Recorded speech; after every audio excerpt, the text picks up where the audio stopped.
Sorry. अनफाल मुंह बसोरे एक हाथ से कान पकड़े बोली, तुम्हारी सॉरी की तो निकलो बाहर। उसको सारी मेहनत तबाह करने के बाद यूं सॉरी करते देख माहिद का गुस्सा ग्राफ आखिरी लेवल तक पहुंच चुका था। वो सब हनूज हंसी दबाए अनफाल के गिर्द दीवार बने खड़े थे, जबकि अनफाल का दिल उसकी धाड़ पर सूखे पत्ते की मानिंद लरसता पसलियों से सर पटकने लगा था। देखा बड़े पापा, आपके बेटे को, आप कितने स्वीट हैं, और ये एंग्री बर्ड। अनफाल मासूमियत से निचला लब बाहर निकाले पीछे खड़े अरसलान खान से गोया हुई। तुम लोग किस खुशी में प्रोटेक्शन कर रहे हो इसकी, हटो इसके सामने से, माहिद ने दांत पीसते कहा।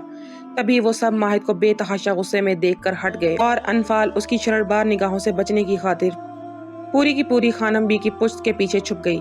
अनफाल, तुमने चाय क्यों गिराई है? शाइस्ता ने आंखें दिखाते सख्त लहजे में इस्तफसार किया। अनफाल रोहांसी होती सर झुकाए खानम बी के दुपट्टे को उंगली पर लपेट कर छोड़ती और फिर लपेटती अपने मशगले में थी। मोरे, कल इन्होंने कहा था कि ये छोटी हवेली ले जाएंगे, अब सुबह से शाम होने को है और ये लेकर नहीं जा रहे। अनफाल ने अपने दिल की भड़ास निकाली कि गोया ये वजह थी मेरी गलती से मिस्टेक करने की।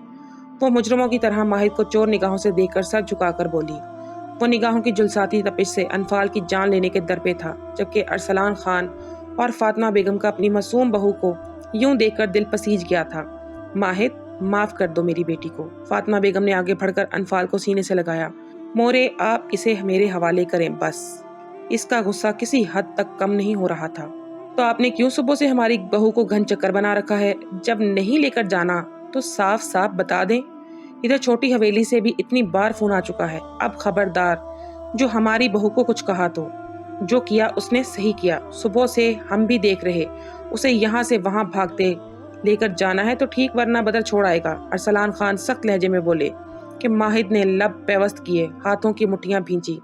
उसके सुर्खो सफेद रंगत में सब्ज रगें उभर आई थी, जबकि हाथ पर लगी चोट से खून रिसने लगा था। बाकी सब हैरत के मुजस्मे बने उस एंग्री मैन को देख रहे थे।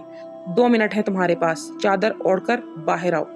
माहिद संजीदा आवाज में सबको नजरअंदाज करता अपनी अजली इस्तेकाक भरे अंदाज में कहकर मजबूत कदम उठाता लाउंज पार कर गया, जबकि अनफाल उसके हुक्म पर खुश होती फौरन से अपने कमरे में बढ़ी और वहां से चादर ओढ़कर तेजी से बाहर निकलती पोर्च में आई, जहां माहिद गाड़ी में बैठा अपने हाथ पर बैंडेज करके छोटा सा फर्स्ट एड बॉक्स क्लोज कर रहा था। अनफाल ने नजरें झुकाई, पिछली सीट के दरवाजे की जानिब हाथ बढ़ाया। इससे पहले कि तुम मेरे अताब का निशाना बनो, फौरन से पहले आगे बैठो। माहिद की चिंगाड़ती आवाज पर अनफाल मुंह बनाती आगे आई। वो उसको जवाब देकर मजीद कोई बदमज़गी नहीं चाहती थी। ये उल्टी खोपड़ी का शख्स कुछ भी कर सकता है। अनफाल, तुमने जवाब नहीं देना कोई भी। Be cool. वो दिल ही दिल में खुद को कहती अगली सीट पर बैठी। उसके बैठते ही माहिद ने लब भींचे, गाड़ी सरस से आगे बढ़ाई। अनफाल उसके तने नकोश देखकर लबों पर कफल लगाए गाड़ी के दरवाजे से चिपक कर बैठती, निगाहें बाहर के नजारों पर जमा दी। वो भी माहिद ही था। आज का दिन तो वो भी अनफाल को वहां रुकने नहीं देने वाला था। वो बाएं बाजू की कोहनी विंडो से टकाकर हाथ की मुट्ठी बनाकर लबों पर जमाए दूसरे हाथ से स्टीयरिंग थामे इनहमाक से गाड़ी ड्राइव कर रहा था। जमीन खान दर्द से कराहता हॉस्पिटल के बेड पर पड़ा शम्स खान को कोस रहा था। साहब जी, छोटी हवेली वालों का जाना आना शुरू हो गया है बड़ी हवेली में, उसके खास आदमी ने आगाह किया। बाकिर कहाँ है, कुछ पता चला उसका? जमीन खान मुश्किल से बोला। जी, वो थाने में है, पुलिस ने पकड़ लिया है इमरान की तफ्तीश करने के लिए। जबकि जमीन खान की जान पर बनाई थी, हशमत से बात करवाओ मेरी। जमीन खान कुछ सोचकर बोला, और सुनाओ मेरी बेटी कैसी है? हशमत प्यार से रुमाना के सर पर हाथ रखता बोला, मैं ठीक हूँ चाचू। वो हल्का सा मुस्कुराई। किसी को पता तो नहीं चला कि तुम लोग मुझसे मिलने आए हो? हशमत ने पूछा। वो तीनों 2 कमरों पर मुश्तमिल फ्लैट के छोटे से ड्राइंग रूम में बैठे थे। नहीं, शादाब ने नफी की। चलो अच्छा है, अब हमें अपना काम करने में आसानी होगी। शादाब माहिद के लिए रुमाना की दीवानगी हशमत को बता चुका था, जब भी हशमत ने साथ रुमाना को भी ले आने का कहा था। एक है कि वो बीवी के पीछे और दूसरा है कि वो शोहर के पीछे। हशमत ने सोच के सर झटका। तुम क्या चाहती हो रुमाना? हशमत ने अपनी भतीजी से पूछा। माहिद, अरसलान खान को चाहती हूँ मैं, और ये सब तब मुमकिन है जब वो अनफाल निकलेगी या फिर मरेगी। रुमाना जहर खुंद लहजे में शादाब को देखकर बोली, तुम दोनों जो चाहते हो वो मिलेगा, बस वो करो जो मैं अब तुम लोगों से कहने वाला हूँ। और वो उनको अपना अगला प्लान समझाने लगा। समझ आई मेरी बात? जिस दिन इनकी बारातें होंगी उसी दिन रास्ते से अनफाल को किडनैप कर लिया जाएगा। पर उसी दिन क्यों? शादाब ने वजह पूछी। अपना दिमाग लड़ाओ भतीजे, शादी में वो सब मसरूफ होंगे और इसी हंगामे में खास कर माहिद का ध्यान उसकी जानिब कम होगा। तब तुम मौका देकर काम कर जाना। باقی ذمہ داری رومانہ تمہاری ہے، تم اچھے سے جانتی ہو کہ تم نے کیا کرنا ہے۔ جی، رومانہ نے مکروہ ارادے سے کہا، بس یہی موقع ہے ہمارے پاس اس ماہد کی اکڑ کو توڑنے کا۔ اس لڑکے سے بہت حساب کتاب ہے میرے۔ حشمت ماہد کے متعلق سوچ کر دانت کچکچاتے بولا۔ تینوں آگے کا لائحہ عمل تیار کرنے لگے۔ الیکشن کے سلسلے میں شمس اپنے خاص ماتحت خاور اور ضمیر خان کے ساتھ کسی جلسے پر گیا تھا۔ چونکہ الیکشن سر پر تھے اس لیے شمس خان انتہا کا مصروف تھا۔ وہ پیسنجر سیٹ پر بیٹھا تھا۔ آج گاڑی خاور ڈرائیو کر رہا تھا۔ شدید تھکن کے باعث شمس نے سر سیٹ کی پشت سے ٹکا لیا۔ سوچوں کا مرکز روشانے تھی۔ بہت تھک گیا ہوں، اس وقت آپ کی ضرورت شدت سے محسوس ہو رہی ہے وائفی۔ تبھی اس نے پاکٹ سے فون نکال کر اپنے دل کی بات میسج میں لکھتے روشانے کو سینڈ کیا۔ وہ جو شاپنگ کے لیے جا رہی تھی اسکرین پر میسج دیکھ کر جلدی سے اوپن کیا اور اتنی ہی سرعت سے اس کا چہرہ گلابی ہوا تھا۔ کیا ہوا؟ تمہارا چہرہ کیوں ریڈ ہو رہا ہے؟ زرین نے تیوری چڑھائی۔ نہیں تو، اس نے گھبرا کر اپنے چہرے پر ہاتھ رکھا۔ زرین، فلک، روشانے، فاطمہ بیگم اور افنان کے ساتھ شاپنگ کے لیے جا رہی تھی۔ بدر اور سمد نے کافی مرتبہ کہا تھا کہ وہ لے جاتے، مگر خانم بھی نے انہیں سختی سے منع کر دیا تھا کہ شادی تک وہ ان کی پوتیوں کے آس پاس بھی نہ دکھیں، جس پر دونوں منہ لٹکائے رہ گئے تھے۔ شاپنگ آپ میری پسند سے کریں گی؟ شمس نے میسج سین ہوتے دیکھ پھر سے میسج کیا، جبکہ روشانے جو ونڈو کے پار دیکھ رہی تھی وائبریشن پر جلدی سے میسج نوٹیفیکیشن چیک کیا، جبکہ شمس کی بات پر بے ساختہ اس کی انگلیاں پیڈ پر تھرتھرانے لگی تھی۔ آپ کو کیسے پتا ہے کہ ہم شاپنگ کے لیے جا رہے؟ روشانے نے جلدی سے میسج کیا۔ شمس کے لبوں پر دل فریب مسکراہٹ پھیلی۔ آپ سے انجان رہ سکتا ہوں بھلا؟ اس نے جواب میں سوال داغا کہ روشانے لب دبا گئی۔ آپ کہاں ہیں؟ کچھ سوچ کر روشانے نے میسج کیا۔ آپ کے دل میں، شمس نے فوراً سے رپلائی کیا، جبکہ روشانے دھنک رنگوں میں نہا گئی۔ آپ کو اپنی پسند کی شاپنگ کروانے کے لیے آپ کے پاس آ رہا ہوں، شمس نے میسج کر کے فون گود میں رکھ دیا۔ انفی جلادنی، تمہیں جلاد لالے نے آنے کی اجازت دے دی؟ چھوٹی حویلی کے مکین جو سٹنگ ایریا میں بیٹھے تھے انفال کو لاؤنج میں قدم رکھتے دیکھ علی شریر انداز میں بولا، اجازت ہی نہیں بلکہ جلاد خود بھی ساتھ آیا ہے۔ انفال وہیں سے ہانک لگاتی بولی، علی اور باقی سب کو صدمہ دے گی کیا واقعی؟ علی خوشی سے بولا۔ تبھی ماہد نے چھوٹی حویلی کے اندرونی حصے میں قدم رکھے۔ نہ جانے کتنے سالوں بعد وہ اس حویلی میں آیا تھا۔ ماہد کا چہرہ سپاٹ تھا۔ وہ بت تاثر نگاہوں سے ایک تائرانہ نظر ڈالے اندر بڑھا۔ ایوب خان اور بی جان بھی خوشی سے اپنی نشستوں سے اٹھ کھڑے ہوئے تھے۔ السلام علیکم، ماہد کچھ فاصلے پر انفال کے ساتھ کھڑے ہو کر گمبھیر آواز میں بولا۔ وعلیکم السلام۔ وہ سب ابھی تک حیرت میں ڈوبے کھڑے تھے۔ تبھی علی آگے بڑھ کر ماہد سے چپک گیا۔ ویلکم ٹو چھوٹی حویلی۔ علی ماہد کے سینے سے لگا کھڑا بولا کہ ماہد نے اس کے بال بکھیرے۔ وہ بچپن میں بھی یوں ہی اس کے بال بکھیرتا تھا۔ جب جب علی ماہد کو کیوٹ لگتا، ماہد اس کے بال بگاڑ دیا کرتا تھا، اور اب بھی وہی کیا تھا۔ باری باری سب اس سے ملے تھے۔ شکریہ بیٹا ہماری بات کا مان رکھنے کے لیے، ایوب خان نے کہا، جبکہ ماہد نے ہلکا سا سر ہلانے پر اکتفا کیا۔ پچھلے آدھے گھنٹے سے وہ ان کے پاس بیٹھا ہلکی پھلکی باتیں کر رہا تھا۔ جب یہ وقت کا احساس ہوا تو اٹھ کھڑا ہوا۔ اس نے انفال کی تلاش میں نگاہیں گھمائی پر وہ کہیں نظر نہ آئی۔ بیٹا انفال اپنے کمرے میں ہے، جبھی بی جان نے کہا، جیسے کہ شادی کے فنکشن کل سے سٹارٹ ہو رہے تو انفال کل یہاں آ جائے گی، مگر آج میں اسے فقط آپ لوگوں سے ملوانے لایا تھا۔ وہ بغیر لگی لپٹی بولے، ان کو اپنے ارادے سے آگاہ کر گیا کہ وہ سب سر ہلا کر رہ گئے۔ چلو، ماہد نے روم میں آتے ہی اسے چلنے کا حکم دیا۔ کہاں؟ انفال نے حیرت سے پوچھا۔ واپس؟ وہ یک لفظی جواب دے کر اس کے چہرے کے اتار چڑھاؤ دیکھ رہا تھا۔ پر ابھی تو آئی ہوں میں۔ خاصا ضبط کے باوجود لہجے میں سختی در آئی تھی۔ بس اتنا ہی تو ہوتا ہے، جو حرکت کی تم نے اس کے بعد تو تمہیں اس جانب دیکھنے بھی نہ دیتا۔ اب میری اتنی التفاتی بہت ہے۔ ماہد اس کو دیکھ سخت آواز میں بولا، جبکہ موڈ انتہا کا خراب تھا۔ آنکھوں میں سرخی بتدریج بڑھتی جا رہی تھی۔ آج انفال اس کے ہاتھوں سے بچی تھی تو صرف ارسلان خان کی وجہ سے، ہرگز نہیں۔ کون سی التفاتی؟ کوئی احساس نہیں کیا آپ نے؟ میں نہیں جاؤں گی، ادھر ہی رہنا ہے مجھے۔ وہ نڈر ہوتی غرائی جو اس کا خون چوسنے کے در پر تھا۔ ابھی آئے آدھا گھنٹہ بھی نہ ہوا تھا کہ وہ حکم صادر کر رہا تھا۔ انجانے میں وہ بھیپرے شیر کو پھر سے چھیڑ گئی تھی۔ بھگتان کون ادا کرے گا؟ وہ سخت ٹھہرے ہوئے لہجے میں اس کی غلطی کے متعلق بارآور کرا گیا۔ اس وقت غصہ ضبط کرتے اس کی کن پٹی کی رگیں ابھر آئی تھی۔ وہ کمال ضبط کا مظاہرہ کرتا اس کے سامنے جینس کی پاکٹ میں ہاتھ ڈالے کھڑا اسے خون خوار نظروں سے کھو رہا تھا۔ وہ بس ایک غلطی تھی جو غیر ارادتاً ہوئی۔ انفال اس کے سخت تیور دیکھ کر یکدم گھبرائی۔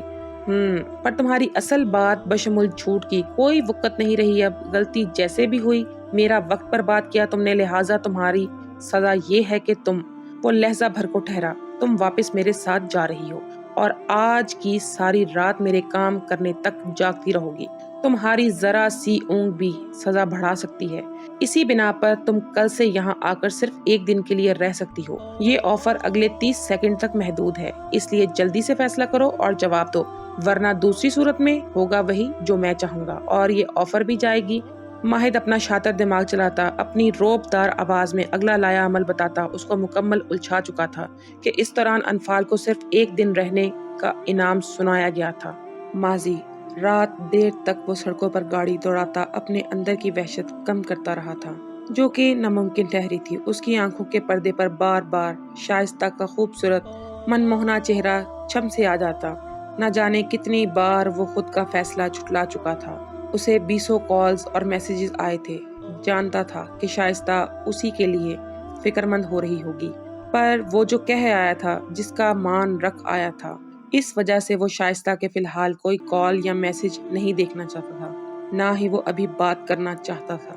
वो इस तरह भी कैफियत में थका मांदा निस्फ रात घर लौटा था। आते ही वो सीधा अपने कमरे में गया। ये दिन उसने अपनी शान के बगैर कैसे गुजारा था बस वही जानता था। उसने जैसे ही डोर नाब घुमाकर दरवाजा खोला, सामने ही उसकी रूह का सुकून सोफे की पुश्त से सर टिकाए उसके इंतजार में शायद सो गई थी। गाजरी रंग का सूट पहने, मेकअप से पाक चेहरा लिए वो सोई हुई मासूम सी इंतहा की प्यारी लग रही थी। शिफॉन का दुपट्टा शाने से ढलक कर झूल रहा था। बाल जो के जूड़े की शक्ल में थे, जूड़ा ढीला होकर बालों की कुछ शरीर लटे उसके चेहरे के अतराफ बिखरी पड़ी थी। गुलाब की पंखड़ियों जैसे लब हल्के से वाह थे, घनी मज़गान आर्जों पर गिरी थी। एक हाथ वो सर के नीचे रखे, दूसरे में मोबाइल पकड़ा था जिस पर गिरफ्त अब ढीली पड़ चुकी थी। उसकी नाक में पहनी छोटी सी बाली में लटकता सफेद मोती एक जगह साकिन आबोताब से चमक रहा था। तबरेज ने गहरी निगाहों से उसका जायजा लिया। उसकी सुर्खों सफेद दूधिया गर्दन को देखकर तबरेज के गले में कांटे से चुभने लगे थे। उसकी गर्दन में पहनाई टी नाम की पेंडेंट इंतहाई खूबसूरत लग रही थी। वो सरापा क़यामत बनी उसके सामने खुद से बेपरवाह पड़ी थी कि तबरेज जो वहशते पाल कर घर लौटा था, शाइस्ता को देखकर उसके तने असाब ढीले पड़े थे। उसकी नजरें उसके नशेबो फराज में उलझी थी। एक सरूर सा उसके रगों पे में सरायत कर गया था कि कुछ देर के लिए वो सब भूल बैठा था। शाइस्ता को देखकर वो दुनिया भुलाए, सारे परेशानियां भूले, आंखों में जज्बात का ठाठे मारता समंदर लिए, दिल में भड़कते जज्बात लिए वो डोर लॉक करता उसकी जानिब बढ़ा, जो उसकी मौजूदगी से बेखबर नींद में थी। तबरेज मजबूत कदम लेता उसके पास आया। उसने दोनों बाजुओं से शाइस्ता के इर्द गिर्द सोफे पर रखकर थोड़ा सा उसके ऊपर झुका। नजरें उस सफेद मोती पर जमी थी जो उसकी याकूती लबों के ऊपरी किनारे को टच करता तबरेज को अपना रकीब लगा था। तभी उसने हल्की सी फूंक से मोती को दूर किया जो अब मुसलसल झूल रहा था। शाइस्ता का शफाफ चेहरा वो इंतहाई करीब से देखता उसके खूबसूरत नकोश अजबर कर रहा था। उसकी मध्यम सांसों की नरम गरम तपिश तबरेज के चेहरे पर पड़ रही थी। तबरेज की आंखों में खुमार की सुर्खी दर आई थी। तभी उसने अपने दिल की ख्वाहिश पर लब्बैक करते झुककर शाइस्ता के माथे पर बोसा लिया, फिर उसकी बंद आंखों को बारी बारी चूमा, फिर उसके गाल, फिर नाक। अब उसकी नजरें उसके लबों को फोकस में रखे हुए थी कि वो जब्त खोता उसके लबों को कैद कर चुका था। साथ ही हाथ उसकी कमर में डालकर उसे अपनी जानिब खींचकर बाजुओं में भरे उसकी जगह बैठता, शाइस्ता को अपनी गोद में बिठाए उस पर मुकम्मल झुका था। शाइस्ता जो नींद में थी, इस अचानक हुई अफ्ताद पर हड़बड़ा उठी थी। उसे नींद में ही सांसें बंद होती महसूस हुई कि वो सांसों के लिए तड़पती मचल उठी। उसने आंखें खोले, खुद पर झुके तबरेज को देखा जो दीवाना वार उस पर शिद्दतें लुटाता उसके लबों पर गिरफ्त सख्त तर्क कर गया था कि सांसों के लिए तड़पती शाइस्ता ने उसकी शर्ट के कॉलर को मुट्ठी में दबोच कर झटका दिया था। पर तबरेज तो जैसे पीछे हटना भूल गया था। दिन भर की वहशत के बाद वो जैसे खुद को पुरसुकून करना चाहता था। उसके दोनों हाथ शाइस्ता की पुष्ट पर मजबूती से जमे थे। इस अफ्ताद में उसका ढीला जूड़ा खुल चुका था। शाइस्ता के लंबे घने रेशमी बाल पुष्ट पर लहरा गए थे कि बेसाख्ता तबरेज का हाथ पुष्ट से सरकता उसके बालों में उलझा था। इस शदीद रद्द अमल पर शाइस्ता ने अपने हाथ उसके सीने पर रखकर दूर धकेलना चाहा। जब ही वो होश की दुनिया में कदम रखता, उसके लबों को अपनी शिद्दत भरी गिरफ्त से आजाद किया उसके गर्दन पर झुका। वो जा बजा उसे अपने लम्स से महकाने लगा कि शाइस्ता उखड़ती सांसों के माबैन खांसती सांसों को इत्तेदाल पर लाने की कोशिश कर रही थी कि उसका सरसराता दहकता लम्स कंधे पर महसूस करके उसकी सांसें फिर से बिखरने लगी थी। जार, वो इस शिद्दत पर सरगोशी नुमा बोली, बस करें, मुझे सुकून लेना है शान, सुकून दो मुझे। वो हनोज उसकी गर्दन पर झुका बोझल जज्बात से चूर आवाज में बोला कि शाइस्ता के वजूद में सर्द लहरें दौड़ती महसूस हुई। मैं नाराज हूँ आपसे। वो उसकी दस्तों लब की गुस्ताखियों पर खुद में सिमटती बोली, वही दूर करने लगा। तबरेज ने उसकी आंखों में देखकर मायनी खेल से कहा और उसको बाजुओं में भरकर अपनी जगह से उठकर बेड की सिमत बढ़ा। ज़ार मैं आज कोई बात नहीं करना चाहता, बस अपनी जान की कुर्बत में दुनिया से बेगाना होना चाहता हूँ। वो उसको मोहब्बत से चूर आवाज में कहकर शाइस्ता को खुद में सिमटने पर मजबूर कर गया कि वो शर्माकर उसके सीने में चेहरा छुपा गई, इससे अनजान कि यही प्यार करने वाला शख्स बहुत जल्द अपनी जिंदगी में किसी और को शामिल करने जा रहा था। ये ज़बीउल्लाह के फ्लैट का मंजर था, जहां हवेली के तमाम मर्द हजरात इस वक्त बैठक लगाए बैठे थे। दिलावर खान, अयूब खान, उनके बच्चे अरसलान खान, मन्नान खान, तबरेज और ज़बीउल्लाह सब बिल्कुल खामोश बैठे थे। पहले तो सब ज़बी के पैगाम पर भौंचका रह गए थे कि जल्द अज जल्द वो लोग खवातीन को बताए बगैर उसके फ्लैट पर पहुंच जाएं।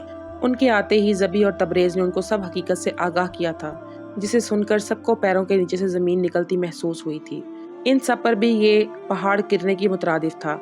इस दौरान ज़बी ने उनको अपना फैसला भी सुनाया था। इस पर भी सबको एक बार फिर से सदमा लगा था, पर नरमीन की कंडीशन के पेश नज़र अयूब खान भी खामोश रहे थे। उनका दिल बैठा जा रहा था कि उन्होंने अपने दोस्त से वादा किया था कि वो नरमीन को अपनी बेटियों से बढ़कर प्यार देगा, इसका ख्याल रखेगा, और वो था कि उसकी इज्जत की हिफाजत भी न कर पाया।